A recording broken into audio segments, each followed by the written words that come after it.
Hello everyone. तो आज हम एक नया टॉपिक स्टार्ट करेंगे। नया टॉपिक हमने ऑलरेडी ट्रिग्नोमेट्रिक रेशियोज देख लिए थे, अब उस पर कुछ क्वेश्चन करके देखते हैं। क्वेश्चन हमारा कुछ इस टाइप से है कि हमारा सेक थीटा जो है वो 13/12 हमें गिवन है। हमें क्या करना है इस क्वेश्चन में?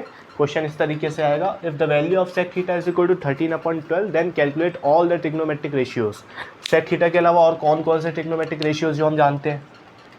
सोना चांदी तौलो, sine theta, cos theta, tan theta. हमें साइन थीटा निकालना है, कॉस थीटा निकालना है, टेन थीटा निकालना है, कॉसेक थीटा निकालना है, सेक थीटा ऑलरेडी गिवन है, और क्या निकालना है? Cot theta. ये हमारा क्वेश्चन मार्क, हमें ये निकालना है। ठीक है, तो इस टाइप के क्वेश्चन में आपकी अप्रोच, बेसिक अप्रोच क्या होनी चाहिए कि सबसे पहले आप एक सिंपल ट्रायंगल बना लो। आपने एक ट्रायंगल बनाया छोटा सा, अब आप देख लो कि 13/12 किसका? सेक थीटा का है। तो आपको कॉन्सेप्ट क्या याद किया था? पंडित बद्री प्रसाद हर हर बोले। ठीक है, ये आपको याद था। कैसे करते हो आप? Sine theta P/H, cos theta B/H, tan theta P/B। अब आते कॉसेक, सेक और कॉट पे। Cosec theta H/P, sec theta H/B। तो हमें ये पता चला कि जो हमें गिवन था सेक थीटा, वो एक्चुअल में है क्या? वो एक्चुअल में है H/B, यानी हाइपोटेनस अपॉन बेस, और ये गिवन था 13/12। तो हमें ये पता चला कि जो हमारा हाइपोटेनस H था वो कितना है? 13 है, और बेस हमारा कितना है? 12 है। हाइपोटेनस 13 है, बेस 12 है। तो अब ये हमने ट्रायंगल बनाया था, इसमें हमारा ये बेस है, ये हाइपोटेनस है, ये परपेंडिकुलर। आप यहाँ पे लिख दो हाइपोटेनस क्या है? 13, तो आपने 13 लिख दिया। इसके अलावा बेस क्या है आपका? 12 है, 12 लिख दिया। अब परपेंडिकुलर क्या होगा? परपेंडिकुलर यहाँ पे 5 आया। क्यों 5 आया? यहाँ पे आप देखिए क्या होता है कि पाइथागोरस के कुछ ट्रिपलेट होते हैं। पाइथागोरस थ्योरम याद है? परपेंडिकुलर का स्क्वायर प्लस बेस का square is equal to hypotenuse H का स्क्वायर होता है। तो उसी तरीके से अगर जैसे परपेंडिकुलर 3 है, बेस 4 है, तो हाइपोटेनस क्या आएगा? 5 आएगा। या फिर ये बेस, ये परपेंडिकुलर, या फिर ये परपेंडिकुलर, ये बेस। हाइपोटेनस हमेशा हमारा लॉन्गेस्ट साइड होती है। इसके अलावा देखते हैं, जैसे 6 आ जाए एक साइड, दूसरी साइड 8 आ जाए, तो तीसरी साइड क्या आएगी? 10। इसमें आप ये देखिए, एक और देखते हैं, 5, 12, 13।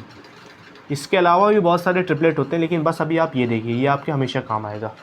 आपको करना ये है कि आप हम देखिए 3, 4 और 5 में लॉन्गेस्ट साइड कौन सी है? 5 है, तो ये 5 हमारा क्या हो गया? हाइपोटेनस H हो गया। 6 से 10 में लॉन्गेस्ट क्या है? 10 है, तो हाइपोटेनस क्या हो गया? 10।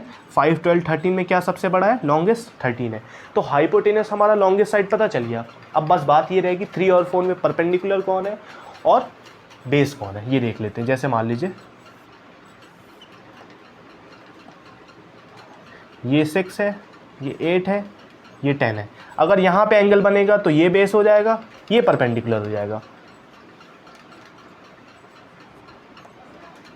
और अगर यहाँ पे एंगल बनेगा तो क्या हो जाएगा? ये बेस हो जाएगा, ये परपेंडिकुलर हो जाएगा। ठीक है, तो इस तरीके से परपेंडिकुलर और बेस चेंज होता रहता है, बट हाइपोटेनस H जो होता है वो हमेशा कांस्टेंट रहता है। ये हो गया हमारा कॉन्सेप्ट, इसको साइड कर दे। अब हम आते हैं अपने क्वेश्चन पे। सेक थीटा हमारा जो है 13/12 आ गया। इसकी मदद से हमने अपना ट्रायंगल बना लिया। ये ट्रायंगल था हमारा, जिसका परपेंडिकुलर 5 था, बेस 12 था, और हाइपोटेनस H कितना? 13 था। अब क्या करेंगे? सेक थीटा में पता चल गया, तो कॉस थीटा तो हमें वैसे ही पता चल जाएगा। कॉस थीटा सेक थीटा का रेसिप्रोकल होता है, इस तरीके से। तो ये कितना था? 13/12, तो ये कितना आ जाएगा? 12/13 आ जाएगा। मतलब सेक थीटा हमने निकाल लिया, जो कि 13/12 ऑलरेडी गिवन था। कॉस थीटा इसके मदद से निकाल लिया। अब हम आते हैं साइन थीटा पे। साइन थीटा क्या होता है? इसको देखो, P/H होता है। ये हमारा ट्रायंगल है, P हमारा क्या है? 5 है, H क्या है? 13 है, मतलब साइन थीटा आ गया। साइन थीटा आ गया तो कॉसेक थीटा भी आ जाएगा। कॉसेक थीटा और साइन थीटा के बीच में क्या रिलेशन होता है? Cosec theta is equal to 1/sin theta होता है। तो इसको आप सॉल्व करोगे तो इसका रेसिप्रोकल हो जाएगा, यानी 13/5 आ गया। सेक थीटा ऑलरेडी गिवन था, cos theta, sine theta, cosec theta निकल गया। अब बचा क्या? ये बचा और ये बचा, तो टेन थीटा निकालते हैं। टेन थीटा क्या होता है? P/B। P/B यहाँ से देखा हमने, P/B होता है। P का है 5 है, B क्या है? 12 है, यानी क्या हो गया? 5/12 टेन थीटा। अब आते हैं लास्ट में, हमें क्या निकालना है? हमें निकालना है कॉट थीटा। ये रहा कॉट थीटा। कॉट थीटा निकालना है। कॉट थीटा क्या होता है?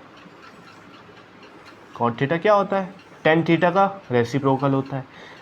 या फिर आप इससे देख लो, b अपॉन पी होता है। 5/12 ये था टेन थीटा, तो कॉट थीटा क्या आएगा 12/5। और क्या बोलते हैं, बेस अपॉन परपेंडिकुलर। तो हमें गिवन था ये। इस तरीके से आपके बहुत सारे क्वेश्चन बन सकते हैं। कोई भी एक वैल्यू दी है, जैसे आपको दिया हो साइन थीटा 5/13 है, आप कैलकुलेट करो। अदर जितने ट्रिग्नोमेट्रिक रेशियोज होते हैं, तो आप कॉन्सेप्ट ये याद रखोगे कि इसको परपेंडिकुलर बोलते हैं, इसको हाइपोटेनस एच बोलते हैं। तो हमारा बेस क्या होगा इसके हिसाब से, 12 है, 5 है तो तीसरा 13 आएगा। उसी तरीके से 5 और 13 है तो तीसरा साइड क्या होगा 12 होगा। आप एक छोटा सा ट्रायंगल बनाओगे, फिर उसके बाद सारा कैलकुलेट कर लोगे इस टाइप से। तो बस आज की क्लास में इतना। हमने ये बेसिक एक क्वेश्चन देख लिया। इस पर आप जितना क्वेश्चन मिले आप क्वेश्चन करो, कॉन्सेप्ट आपको पता चल गया कि किस टाइप से करना है। बाकी नेक्स्ट लेक्चर में देखेंगे। Thank you so much.